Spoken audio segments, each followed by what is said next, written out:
Class 6 history की जो NCERT है उसके पहली चैप्टर की एक वीडियो तो हमने अपलोड कर दी है और ये सेकंड वीडियो है।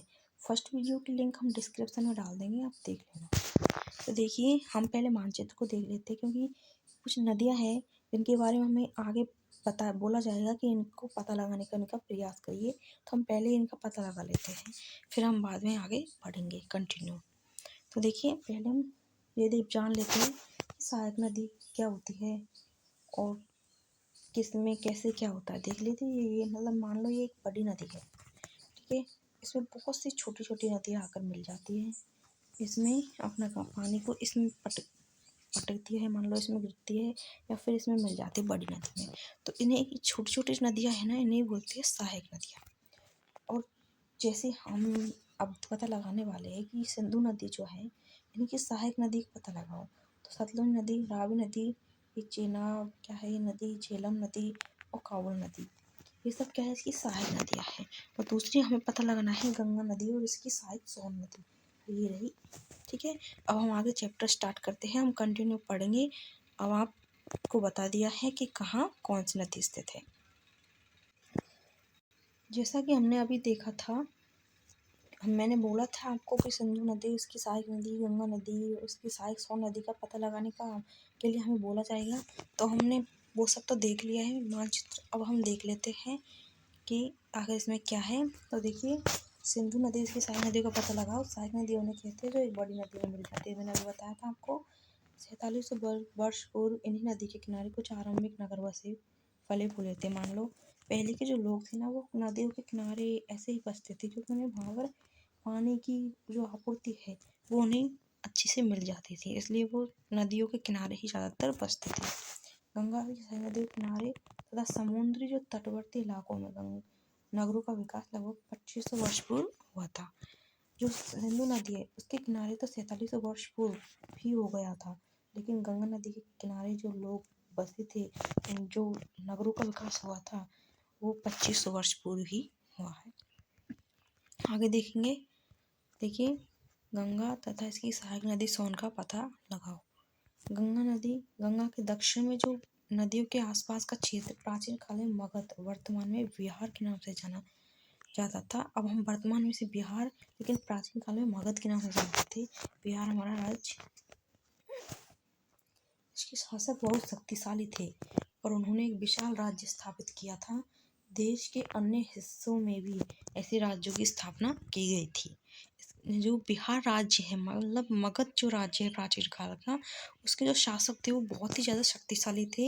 ऐसा नहीं है कि केवल एक ही यही राज्य हो जिसके राजा शक्तिशाली थे शासक, और भी बहुत राज्य ऐसे थे जिनके राजा बहुत शक्तिशाली हुआ करते थे। तो देखिए, लोगों ने सदैव उपमहाद्वीप के एक हिस्से से दूसरे हिस्से तक यात्रा की। मान लीजिए पहले बस, helicopter, aeroplane, bike, scooter, car, ये सब नहीं थी, लेकिन फिर भी लोग क्या थे, यात्राएं करते थे। ये थोड़ी है कि वो सिर्फ एक ही स्थान पर रहते थे। तो लोगों ने सदी भी उपमहाद्वीप के एक से दूसरे हिस्से तक यात्रा की है। कभी कभी हिमालय से ऊंचे पर्वतों, पहाड़ियों, रेगिस्तान, नदियों तथा समुद्रों के किनारे के कारण यात्रा जोखिम भरी होती थी। फिर भी ये यात्रा उनके लिए असंभव नहीं थी।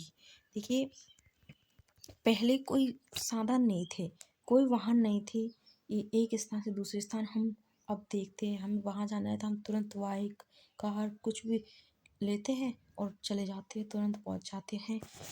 और जल्दी जाना है तो और भी हमारे पास अब के फ़िलहाल में बहुत से साधन हैं, लेकिन पहले ऐसा कुछ नहीं होता था। पहले केवल कुछ ही साधन थे, लेकिन फिर भी लोग ऐसा नहीं थे कि यात्रा करना, वो यात्रा ही नहीं करते थे। पहले भी यात्रा करते थे, अब भी यात्रा करते थे। हाँ, ये है था कि उनके लिए पहले ये यात्रा जोखिम भरी हुआ करती थी क्योंकि उन्हें बीच में पर्वत, पहाड़ी, रेगिस्तान, नदी, ये सब मिलते थे, ठीक है। लेकिन ऐसा नहीं है कि उनके लिए असंभव था, असंभव नहीं था कुछ भी। अतः कभी लोग काम की तलाश में तो कभी प्राकृतिक आपदाओं के कारण एक स्थान से दूसरे स्थान पर जाया करते थे। कभी कभी ऐसा हो जाता था कि मान लो किसी ऐसी नदी के किनारे बसे हैं, वहाँ जहाँ का पानी अकाल अकाल पड़ा कुछ, वहाँ का पानी सूख गया। अब लोगों के लिए पानी के लिए कहीं और जगह बसना पड़ेगा, तो वो दूसरे जगह जाते थे पानी की तलाश में, या फिर कोई काम की तलाश में जाया करते थे, लेकिन जाते तो थे ना, ऐसे थोड़ी कि एक जगह पे बैठा करते थे।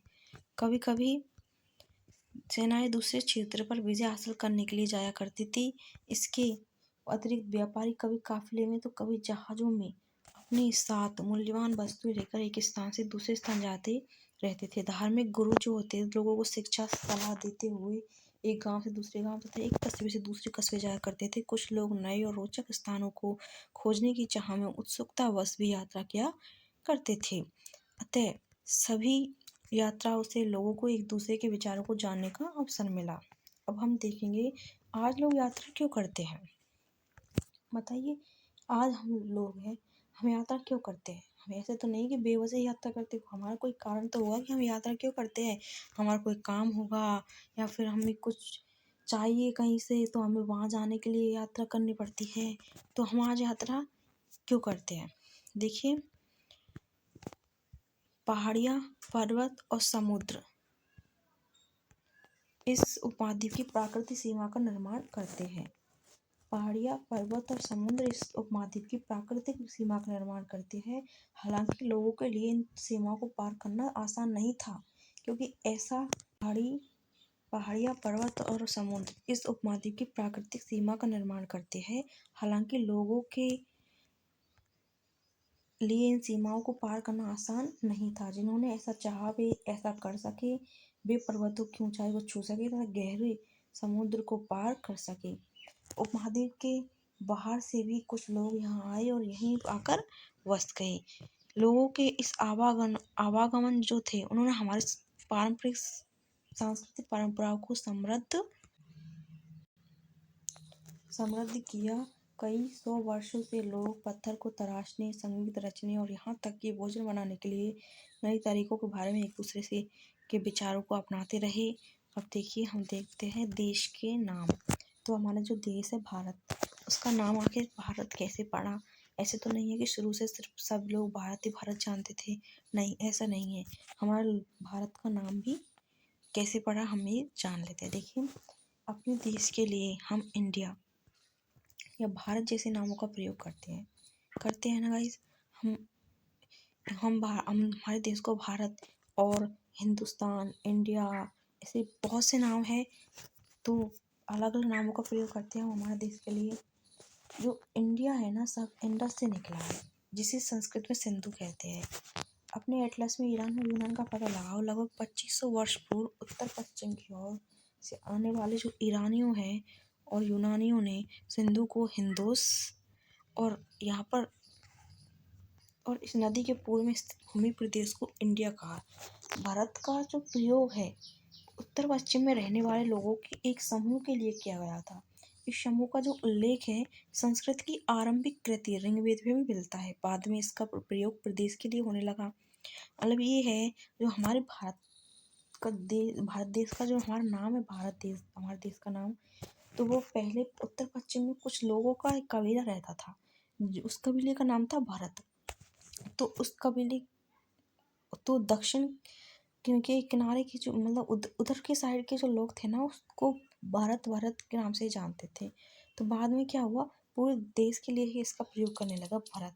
फिर बाद में मॉडिफाई करके इसका प्रयोग भारत। तो हमारे देश का नाम क्या है, भारत। देखिए, हम आगे देख लेते हैं अतीत के बारे में हम कैसे जान सकते हैं। हम ये देखेंगे, इससे पहले हम ये थोड़े छोटी सी इस प्रश्न को पढ़ लेते हैं। ताड़पत्रों से बनी पांडुलिपि का पृष्ठ। ठीक है, अभी हम नीचे पांडुलिपि देखेंगे। यह पांडुलिपि लगभग 1000 वर्ष पहले लिखी गई थी। किताब बनाने के लिए ताड़ के पत्तों को काटकर उनके अलग अलग हिस्सों को एक साथ बांध दिया जाता था। भूर्ज पेड़ की छाल से ऐसी ही एक पांडुलिपि को तुम यहाँ देख सकते हो। ये देखो, भुज नामक एक पेड़ है, उसकी छाल पर ये सब लिखा गया है। पहले ऐसे ही लिखते थे, कहाँ पहले पेन कॉफी थोड़ी हुआ करते थे गाइस, ऐसे ही लिखा करते थे। तो देखिए, हम अतीत के बारे में कैसे जान सकते हैं। अतीत की जानकारी हम कई तरह से प्राप्त कर सकते हैं। इनमें से एक तरीका है अतीत में लिखी हुई पुस्तक को ढूंढना पढ़ना। देखिए, हम सबसे आसान तरीका हमें अतीत के बारे में जानना कैसे जान सकते हैं हम देखिए, हम कोई चीज़ें देखते हैं तो उससे हम अनुमान लगा सकते हैं कि ऐसा करता होगा, लेकिन ऐसे होगा। लेकिन हम बुक को पढ़ कर तो हम कई तरह से जान सकते, लेकिन इनमें से एक तरीका ये है कि अतीत में लिखी हुई पुस्तकों को ढूंढना और पढ़ना। ये पुस्तकें हाथ से लिखी होने के कारण पांडुलिपि कही जाती थी। पांडुलिपि क्यों कहते थे इन पुस्तकों को? क्योंकि वो हाथ से लिखी होती थी। अब की तरह ये थोड़ी कि कंप्यूटर वगैरह से, प्रिंट वगैरह से लिख दो किताब, एक बार लिख दो फिर टू कॉपी करवाते रहो। पहले जो लोग थे ना वो हाथ से ही लिखते थे, तो इस कारण उन्हें पांडुलिपि कही जाती है। अंग्रेजों ने पांडुलिपि के जो लिए प्रयुक्त होने वाला जो मेनू स्क्रिप्ट शब्द है, लैटिन भाषा शब्द मेनू जिसका अर्थ होता है हाथ से निकला, इसका अर्थ है से निकला। और ये पांडुलिपि प्राय ताड़पत्रों तथा हिमालय क्षेत्र में उगने वाले भोज नामक पेड़ की छाल से विशेष तरीके से तैयार भोजपत्र पर लिखी मिलती है। अब हम आगे देखने वाले, देखिए इतने वर्षों में इनमें से कई पांडुलिपियों को कीड़ों ने खा लिया था। ठीक है। ऐस देखिए पहले की बहुत पहले की जो किताबें हैं, वो पहले कोई किताब कॉपी में तो ढंग से सज धजा के रखते नहीं थे। जो पेड़ों की छाल होती थी, पत्ते होते थे, उन पर बनाया करते थे। उन तो कुछ कीड़े खाकर कीड़ों ने नष्ट कर दिया। फिर भी ऐसी कई पांडुलिपियां आज उपलब्ध है। प्राय ये पांडुलिपियां मंदिरों और विहारों में प्राप्त होती है। इन पुस्तकों में धार्मिक मान्यताओं, व्यवहारों, राजाओं के जीवन, औषधियों तथा विज्ञान आदि सभी प्रकार के विषयों की चर्चा मिलती है। इनके अतिरिक्त हमारे यहाँ महाकाव्य, कविताएं तथा नाटक भी हैं। इनमें से कई संस्कृत में लिखे हुए मिलते हैं, जबकि अन्य प्राकृत तमिल में है। प्राकृत भाषा का प्रयोग आम लोग करते थे। ठीक है, आगे देख लेते हैं। हम अभिलेखों का भी अध्ययन कर सकते हैं। ऐसे लेख पत्थर अथवा धातु जैसी अपेक्षाकृत कठोर सतहों पर उत्कीर्ण किए गए मिलते हैं। कभी कभी शासक अथवा अन्य लोग अपने आदेशों को इस तरह उत्कीर्ण करवाते थे ताकि लोग उन्हें देख सके, पढ़ सके तथा उनका पालन कर सके।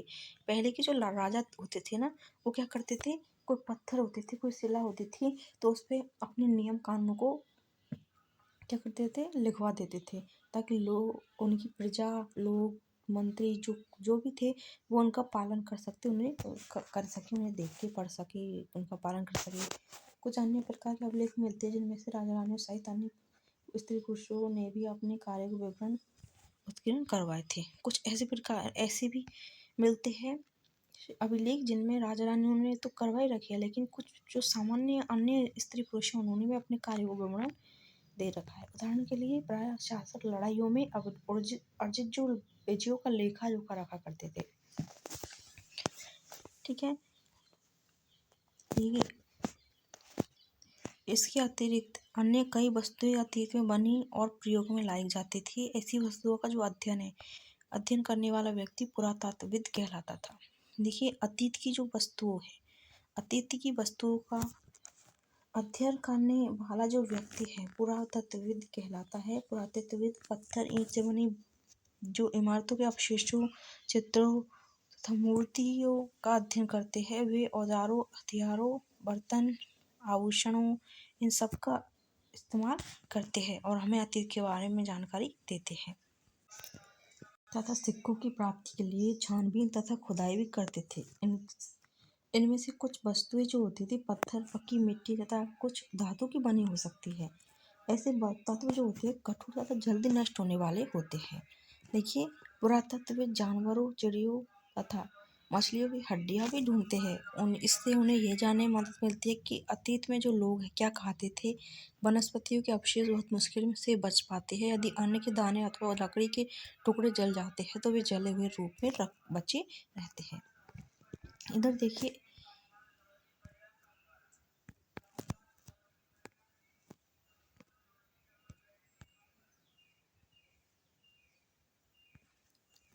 इसमें देखिए आप, ये जो पुराने पात्र है, पहले लोग ऐसे पात्र का उपयोग करते थे। ये इस तरह के सिक्के चलते थे। ठीक है, इस तरह के पात्रों में पानी वगैरह रख लेते होंगे, इस प्रकार के सिक्के चलते थे उनके लिए। अब हमारे सिक्के गोल होते हैं और लेकिन इनके सिक्के देखिए कैसे होते हैं। क्या पुरातत्वविदों को बहुधा कपड़ों के अवशेष मिलते होंगे? देखिए पांडुलिपि या अभिलेखों तथा पुरातत्वविदों से ज्ञात जानकारियों के लिए इतिहासकार प्राय स्रोत का प्रयोग करते हैं। इतिहासकार उन्हें कहते हैं जो अतीत का अध्ययन करते हैं। स्रोत के इतिहास का मतलब क्या होता है कि अतीत की जानकारी। इतिहास का मतलब हमने पहले देखा था ना, इति का मतलब इस प्रकार, हास का मतलब हुआ होगा, मतलब पहले ऐसा हुआ होगा। तो पहले की वस्तु का अध्ययन करने वाले लोग इतिहासकार कहलाते हैं। स्रोत के प्राप्त होते ही अतीत के बारे में पढ़ना बहुत रोचक हो जाता है, क्योंकि इन स्रोतों की सहायता से हम धीरे धीरे अतीत का पुनर्निर्माण करते जाते हैं। अतः इतिहासकार तथा पुरातत्वविद उन जासूसों की तरह है जो इन सभी स्रोतों का प्रयोग सुराग के रूप में कर अतीत को जानने का प्रयास करते हैं। एक अतीत एक या अनेक। देखिए, अतीत जो है वो शब्द एक है या फिर अनेक है। ये क्या है अतीत? हम इसे एक भी नहीं बोल सकते, हम इसे ये भी नहीं बोल सकते ये अनेक है। तो हम देख लेते हैं कि अतीत क्या है, आखिर एक है या अनेक है।